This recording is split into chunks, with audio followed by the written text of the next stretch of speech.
Hey, Shibs, welcome back to the channel. I'm so glad you are here. We're going to talk stadiums. This is a project that's been a long time coming. I've seen over 60 stadiums. I'm going to give you my top 10. These are stadiums above 50,000 in capacity. Tomorrow, I'm going to give you my top 5 that are under 50,000. So, here we go. I've already done the video once. I feel kind of stupid because I skipped one. So, here we go. Number 10, BYU, Lavelle Edwards Stadium. Why is this on the list? The scenery, the mountains in the background are amazing. The atmosphere, the fans were just so into supporting their team. The concessions were fantastic. They had this, I found this one place that was doing oven-fired, brick oven pizzas. And then they got those amazing cougar tails. They're just very, very, very long donuts with cream filling in them, and they are wonderful. Number 9, Texas Darrell K. Royal. Why is this on the list? Tons of brick everywhere, except for one side, unfortunately. But what they did with that new end zone, with putting the Longhorn in it, it looks phenomenal. And Texas has parking garages galore. And the barbecue smell was amazing. Number 8, Bill Snyder Family Memorial, Kansas State. One word, limestone.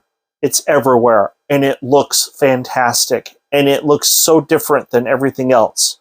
I know some people are like, yeah, but it still looks like a castle.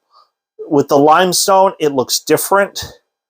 It matches, and they got the Power Cat logo everywhere. So the limestone kind of looks like silver at night, and it just matches the school's colors. It looks fantastic. Number 7, Ben Hill Griffin. Why is this only number 7? Because it's got one side that's kind of concrete and boring looking. But the rest of it, there's brick and glass, and it's really cool. They got statues with Steve Spurrier when he won the Heisman, and I forgot the other 2 quarterbacks that won the Heisman there, but it just looks really super cool with all the palm trees, and it's amazing. Number 6, Gaylord Family Memorial Stadium, Oklahoma Sooners. No, I don't like the Sooners. I do like their stadium. That end zone that they just finished with all those chairback seats is phenomenal. The concession area was amazing. I felt like I was walking through a museum. They had pictures of old players and coaches everywhere. I mean, if you were a guy and you graduated from OU and you brought your son or daughter and said, hey, look, this, you could share with them the history of the school while you're walking through the concession area. I just think that's absolutely wonderful. I wish OSU would do more of that. The other thing I will give OU credit for, and granted, I was in an upper deck seat, and I'm not rich, but I was in an upper deck seat, and I was sitting in a chairback. That is really, really cool. Kudos to the Sooners for doing that. That's how you take care of people. You give them good seats to sit in. Number 5, Memorial Stadium, Nebraska. Oh my gosh, the side that faces the highway looks really good. It's the best combination of concrete, glass, and brick. And then you got the side that faces the campus, and it looks phenomenal too. Now, give Texas and Florida credit. They use part of their stadium for classroom space, and Nebraska does the same thing as well. So kudos to you guys. I'm telling you, when that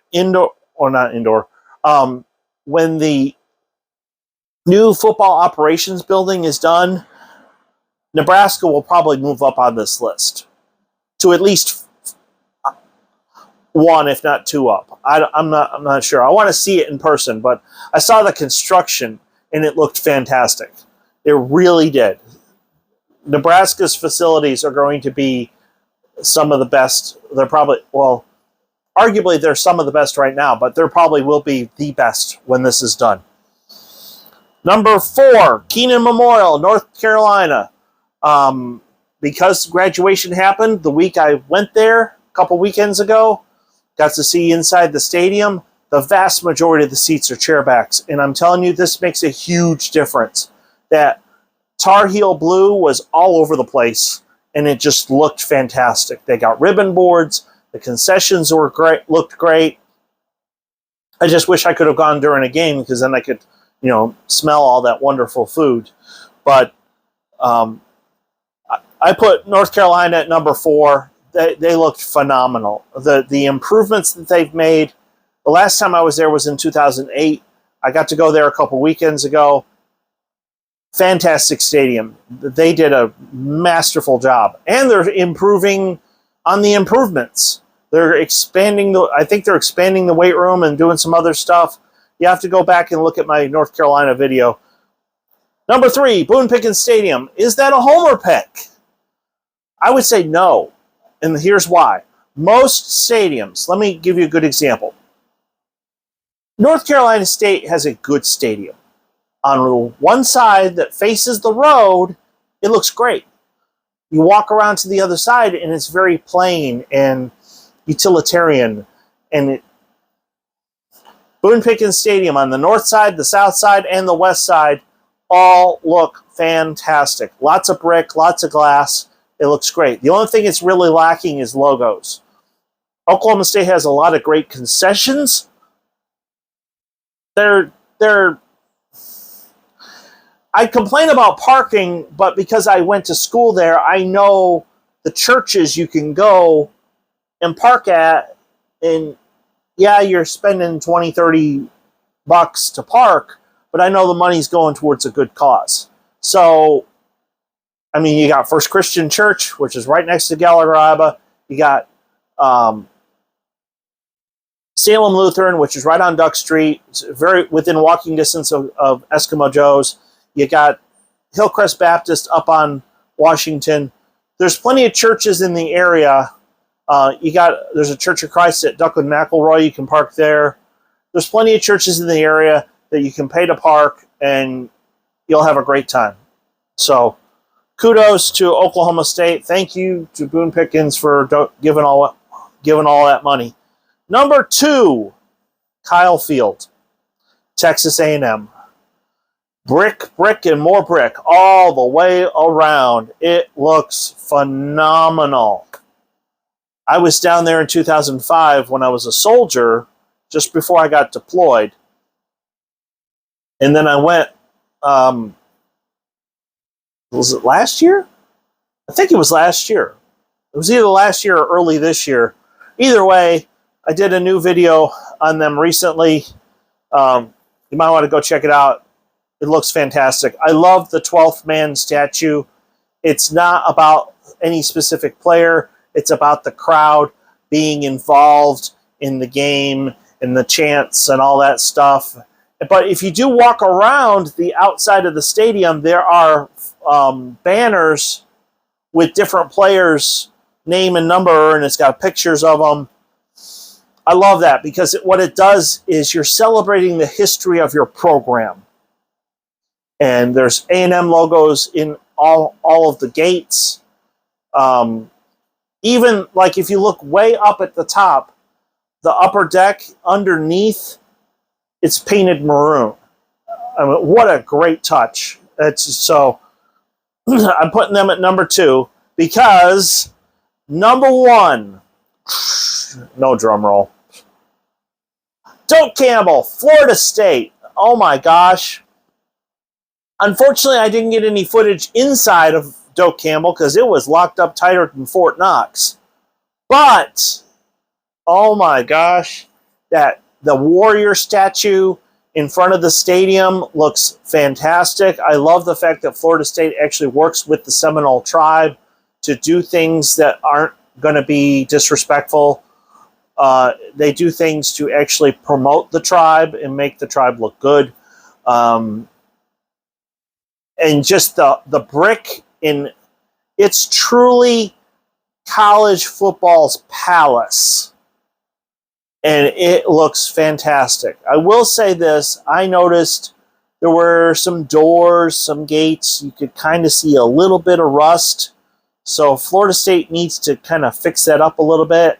Wouldn't take too much effort, but you can't rest on your laurels. It's just something that probably within the next 5 years needs to be addressed. But as far as stadiums are concerned, and by the way, they also have on those extensions that they have on each side of the building, there's classroom space. There's one area was for alumni. There was a lot of classroom space. So I love the fact that they're using that space for more than one thing. I mean, obviously you only play 7 or 8 football games a year at most. So to use that space for other things is brilliant. So kudos to Florida State. I put Doak Campbell at number 1. It is truly phenomenal. I was the day I went up there, I had to get up at like 7 in the morning and drive all from where my parents live up to Tallahassee. And I'll tell you, once I got there, it was worth the drive because it was just absolutely gorgeous. All these stadiums are gorgeous. Let me give you 3.